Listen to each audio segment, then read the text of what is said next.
Nós não superamos o taylorismo na totalidade, inclusive porque, para que ele fosse superado, nós teríamos, inclusive, de sofrer uma série de atrasos na nossa capacidade produtiva no cotidiano. Algumas das inspirações do taylorismo, como, por exemplo, a utilização do trabalhador como uma parte da ferramenta, lembrando aquilo que é expresso no Tempos Modernos do Charlie Chaplin. A cena mais expressiva do Tempos Modernos, aquela em que ele cai na máquina e vai nas engrenagens, não é ele como uma engrenagem, mas é que ele não morre.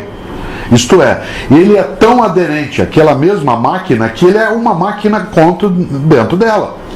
Ele vira para lá e para cá, dentro daquilo que aparece como parte da cena, mas ele sai vivo do outro lado. Isto é, ele e a máquina são a mesma coisa. Essa visão que o taylorismo pôde trazer como melhoria da capacidade de produção, ela foi decisiva, enquanto intenção, para um incremento exponencial da produção humana.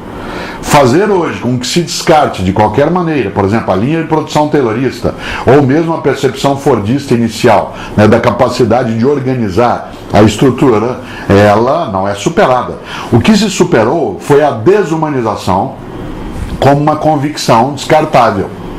Isto é, o trabalhador, a trabalhadora, o homem e a mulher que atuam em processos, mesmo que de base taylorista, para aumentar a capacidade produtiva, eles não podem ser entendidos como parte daquela máquina e nem como máquina. Ao contrário, é necessário, inclusive, que ele seja preparado para outras atividades, outras tarefas e se sinta reconhecido no que faz. Se nós observamos, por exemplo, uma orquestra, ela tem um funcionamento em que cada um tem a sua tarefa. Nem todos fazem a mesma coisa o tempo todo, mas uma orquestra tem grupos de instrumentos que atuam na mesma direção. Vamos dizer que seria uma forma taylorista até.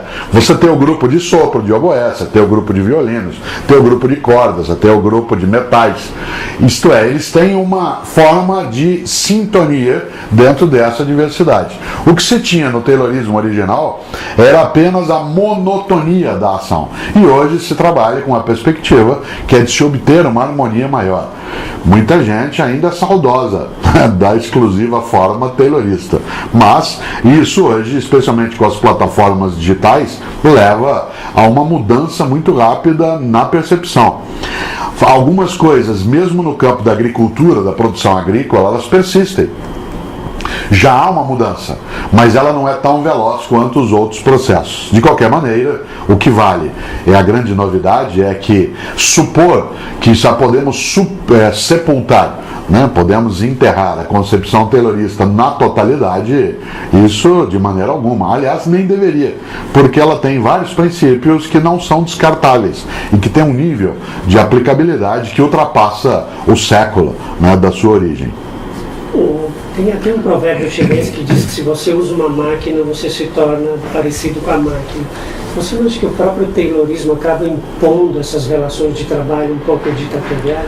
Sim, claro, pois na concepção taylorista pura, tal como ela apareceu e depois foi aplicada, né, essa identificação homem-máquina, ela não era uma identificação em si, ela era muito mais uma perda da identidade da pessoa. Portanto, uma desumanização, uma robotização.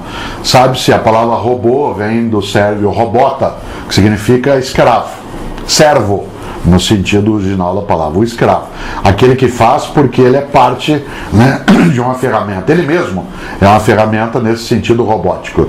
E o taylorismo, na sua expressão prática em algumas organizações, ganhou sim, né, esse feitio. Mas hoje, especialmente em algumas nações que têm uma profusão maior, né, de novas formas de trabalho, novas formas de produção, essa percepção leva a uma quebra da capacidade, inclusive de adesão e de melhoria da qualidade e da competitividade da organização.